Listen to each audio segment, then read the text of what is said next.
Doctor Gagan Sharma, sir. Global news bulletin, Sanjeev Kwatra, as chairman आपसे कुछ समाज के हित में इस प्रकार के प्रश्न करना चाह रहा है जो लोगों के मनों को और शरीर को आराम देने वाले। आप उत्तर देते वक्त इस बात का ध्यान रखें कि आप एक डेंटिस्ट भी हैं, मगर आप एक वो सुलझे हुए इंसान भी हैं जो कभी भी अपने प्रोफेशन को आगे बढ़ाने के लिए किसी का नुकसान नहीं चाहते जी और उसे बिल्कुल स्पष्ट राय देते हैं। मैं आपसे एक चीज़ ये समझना चाहता हूँ, एक बात ये समझना चाहता हूँ कि जितनी भी दांत से रिलेटेड प्रॉब्लम्स हैं वो बहुत ज़्यादा वेरिएंट नहीं है, उनके लिमिटेड है, मगर उनका रूट कॉज क्या है। और वो मैं बच्चों के लिए अलग से बात कर रहा हूँ और एडल्ट्स के लिए अलग से बात कर रहा हूँ। हम बच्चों की बात नहीं करेंगे, हम सिर्फ एडल्ट्स की बात कर रहे हैं। देखिए सर, जहाँ तक रूट कोज को मैंने पिछले 20 साल में ऑब्ज़र्व किया है, जो मैं डेंटिस्ट्री पिछले 20 साल से कर रहा हूँ एज अ प्रैक्टिशनर भी, मैं कॉलेज में एज अ प्रोफेसर भी रहा हूँ, मैंने बच्चों को पढ़ाया भी है। बट हम बात केवल क्लिनिकल कर रहे हैं कि जो पेशेंट्स क्लिनिक में आते हैं उसमें रूट कॉज क्या होता है जिसकी वजह से उनको प्रॉब्लम्स आती हैं। तो जहाँ तक मैंने ऑब्ज़र्व किया है कि जो मैक्सिमम जो प्रॉब्लम्स हैं वो एक्चुअली हमारी, जो सब लोग बोलते भी हैं कि ईटिंग हैबिट्स सही नहीं है या कुछ प्रॉब्लम्स हैं। ईटिंग हैबिट आपकी डिफरेंट हो सकती है क्योंकि सभी जगह अलग अलग तरह का खाना है, नॉर्थ का अलग है, साउथ का अलग है, बाहर का अलग है। लेकिन जो मैंने ऑब्ज़र्व किया है कि जो मैं अपने पर्टिकुलर अपने क्षेत्र की या जिन पेशेंट्स को मैंने देखा है अब तक, उन्हीं के ऊपर मैं बोल पाऊँगा कि हमारे यहाँ जो कल्चर है साफ़ सफाई का दांतों की, वो उतना ज़्यादा नहीं है जितना कि होना चाहिए। और जैसे कि हम लोग कोई भी फूड यदि खा रहे हैं तो वो तो पॉसिबल नहीं है कि हमने फूड खाया और रास्ते में कहीं ब्रश किया वो ज़रूरी भी नहीं है। मेरा ये मानना है कि सुबह का ब्रश जब नॉर्मली कोई भी इंसान करता है तो उसकी पहली सोच ये होती है कि मेरे मुंह से स्मेल ना आए। उसे इससे मतलब नहीं है कि क्या हो रहा है, उसका जो मेन जो थिंकिंग है उसकी उस टाइम पे वो ये है कि मेरे मुंह से स्मेल ना आए। लेकिन वो ये नहीं सोच पाता कि स्मेल आने का रीज़न क्या है। स्मेल आने का रीज़न हो सकता है अंदर पलते हुए बैक्टीरियाज, वो स्टमक के भी हो सकते हैं और ओरल कैविटी यानी कि मुंह के भी हो सकते हैं। दूसरी बात, आपने सुबह ब्रश किया और उसके बाद आप अपने काम पे निकल गए, आप आए, रात को आपने खाना खाया और आप सो गए। मेरा ये मानना है कि यदि सुबह का ब्रश 80% ज़रूरी है तो रात का ब्रश 120% ज़रूरी है। क्योंकि जब हम रात को खाना खाते हैं तो उसके बाद में हम जब सोने के लिए चले जाते हैं तभी सबसे ज़्यादा बैक्टीरिया को टाइम मिलता है ग्रो होने का। और यदि उस वक्त पे हम लोग ब्रश करके सोते हैं तो कहीं ना कहीं ये बात बिल्कुल सच है कि जो कैविटीज़ या जो कैरीज़ या जो रूट कॉज जिसे आप पूछना चाह रहे हैं वो कहीं ना कहीं कम हो सकता है। दूसरी बात, एक चीज़ है जिसके बारे में शायद आज भी 80 to 90% पॉपुलेशन ऑफ इंडिया नहीं जानती, हमारा काम है उसे बताना। मैं नॉर्मली अपने सभी पेशेंट्स को उसको एडवाइस भी करता हूँ, उन्हें समझाता भी हूँ, डिस्कस भी करता हूँ।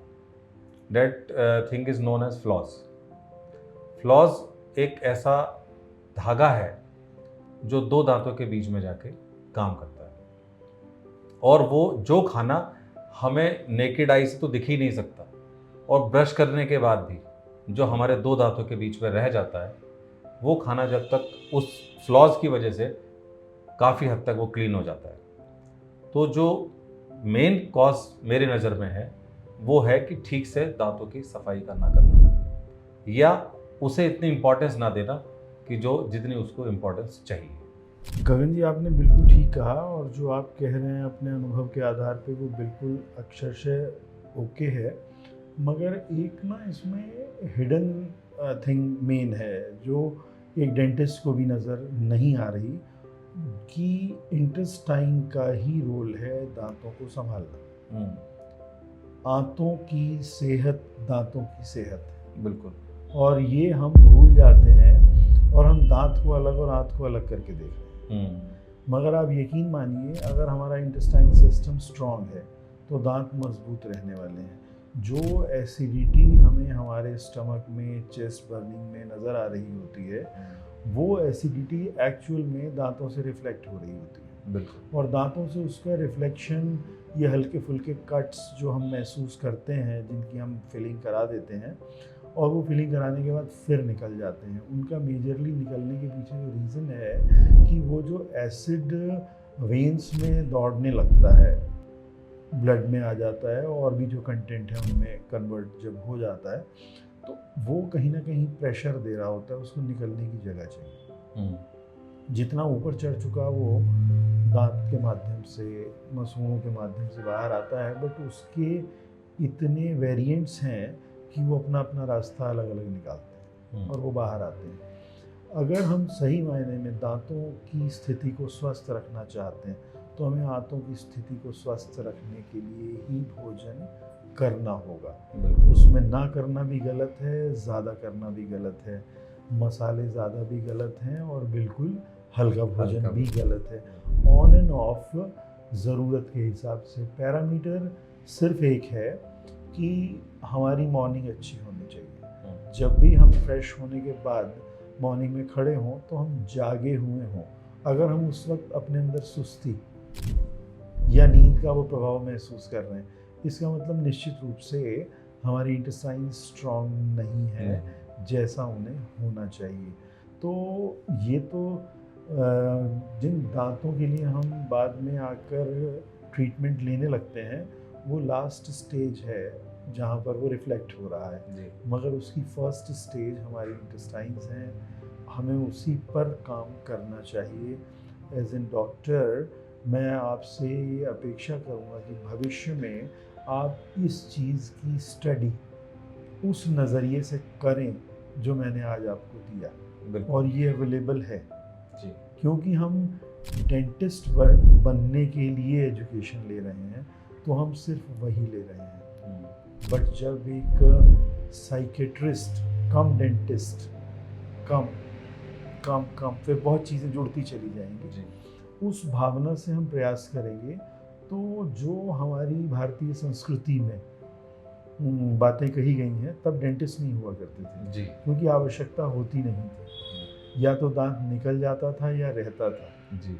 एसिड नहीं होता था, क्योंकि हम उस वक्त गेहूं का आटा भी इस्तेमाल उतना नहीं करते थे, तो मोटा अनाज ही इस्तेमाल होता था, और मोटा अनाज कभी भी एसिड क्रिएशन में हेल्पफुल नहीं होता।